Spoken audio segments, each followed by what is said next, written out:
This video is not made for kids. It's for older fans and adults only. So go fuck yourself and enjoy the video! Mavis, the quarry diesel, has come a long way since coming to the island of Sodor. When she first arrived, she was young and full of her own ideas, unwilling to listen to others' advice, especially Toby's. But now, she is much more mature and is willing to listen to advice and is one of the hardest working engines on the island. She's even allowed to journey outside the quarry and even off the branch line from time to time.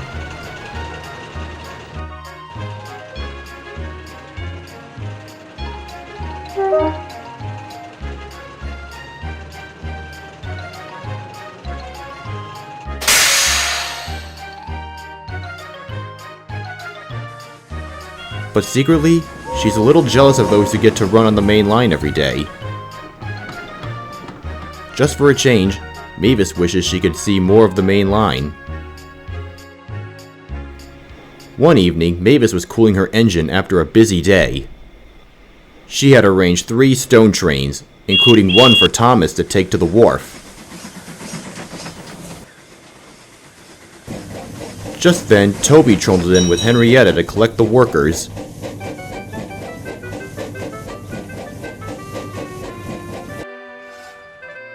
Evening, Toby. Just finished shunting Thomas's train. When's he coming to get the trucks? There's actually been a change, Mavis. Thomas is needed to help Percy with the mail train tonight. Oh, really? But then what about the train? Will you be taking it tonight? I can't tonight either, Mavis. But Sir Tom had asked me to recommend another engine to take the train tonight. Oh? Any engine? Yep. So naturally, I told him to let James do it. James? Oh, he's only teasing, Mavis. Of course he recommended you first. Yes, I did. So you ought to take those trucks to the wharf. It'll be a long run to get there. Mavis was delighted. A real long run? Before long, Mavis was coupled up to the train, and eagerly she set off on her long journey with her stone train.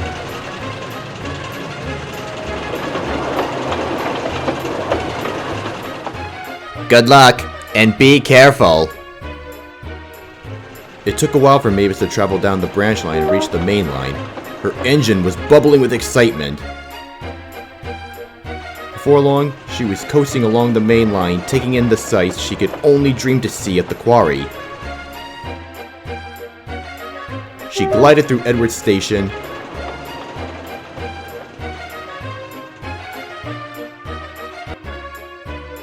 and charged up Gordon's Hill.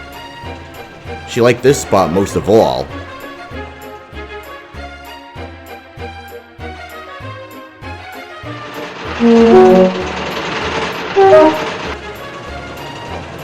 She rattled through the tunnel and zoomed past fields.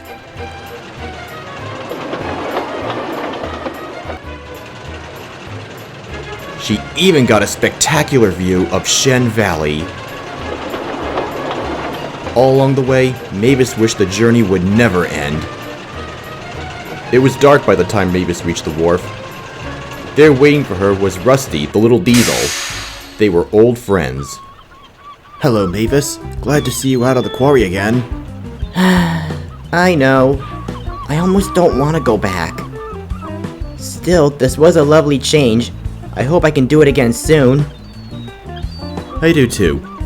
Be careful going home tonight, Mavis. The line can be very spooky at night. Isn't that right, Duncan? Bah! Some engines have a sick sense of humor! Is he still mad about that phony ghost story on the old iron bridge? Funny thing about that, I never said if that story was true or not.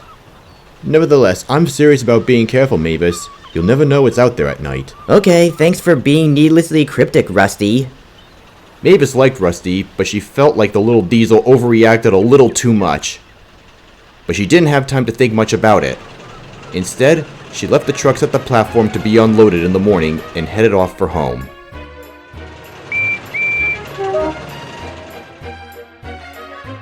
Once Mavis had left the wharf, she was back along the main line, gliding smoothly along the track. Aside from a few night trains, Mavis was the only engine on the line, enjoying the peace and quiet.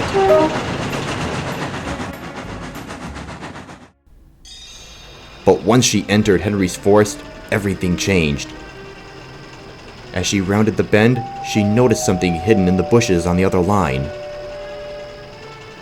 It almost looked like an engine. Mavis was worried they might be in trouble. Hello? Is anybody there? Do you need help?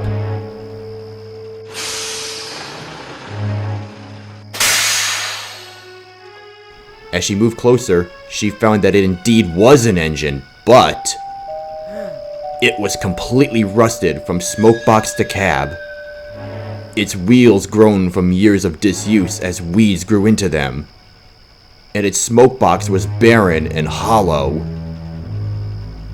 Mavis was most surprised. She didn't remember seeing the old engine there earlier, but she shivered and shook as she looked at it, sitting all alone on a siding, cold, descript, and silent.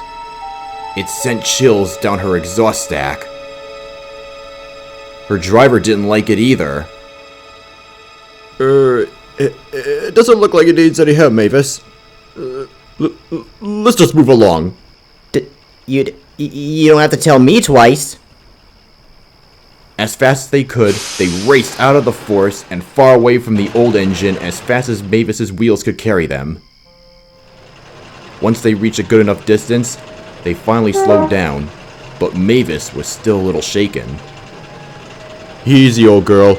That old rust bucket is long behind us now. But Mavis still felt uneasy. She didn't even stop to admire the view of Shen Valley this time.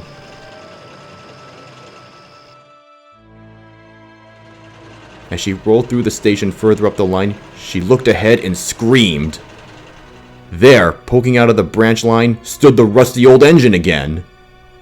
Terrified, Mavis sped up, desperate to get away.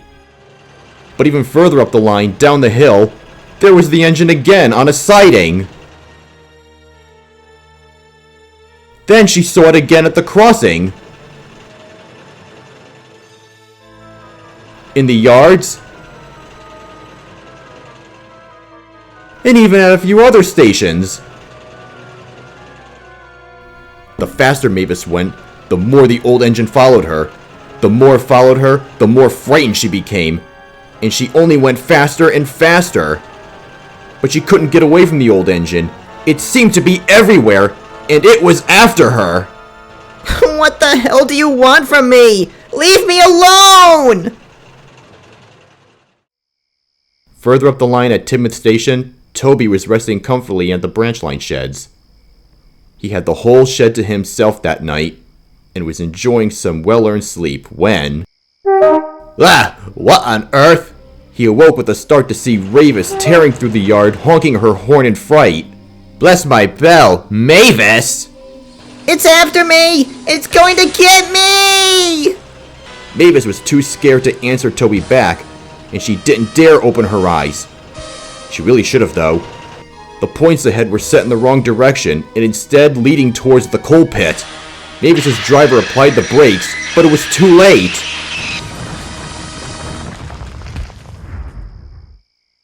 No one was hurt, but Mavis's cowcatcher was sunk deep in coal. Reluctantly, she looked back towards the main line and breathed a sigh of relief. There was nothing chasing her. The old scrap engine was finally gone.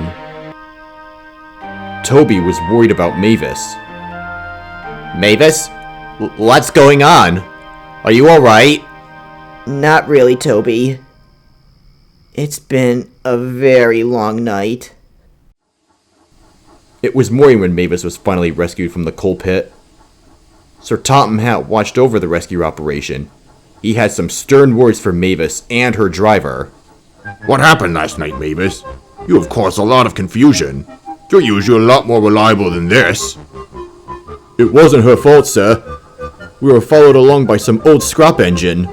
It wouldn't leave us alone, sir. I've never felt so scared in my life. She may have seen something, sir. Mavis wouldn't act this frightened for nothing. I see. Well, we'll investigate the matter when we can. In the meantime, once you're mended, Mavis, you will return to the quarry until I can trust you on the main line again. Mavis didn't have the energy to argue. The poor diesel engine was too tired. Mavis spent the next 3 days at the works. The repairs didn't take long, but she was still shaken up after her scary night. Toby and Rusty came to visit her every chance they got. They comforted her as best as they could. It took her a long time to finally calm down and be brave enough to go down the main line again. Thankfully, that was the last time Mavis ever saw that mysterious scrap engine. She never figured out if what she encountered was real or not, but every now and then, she had an eerie feeling that it was still following her.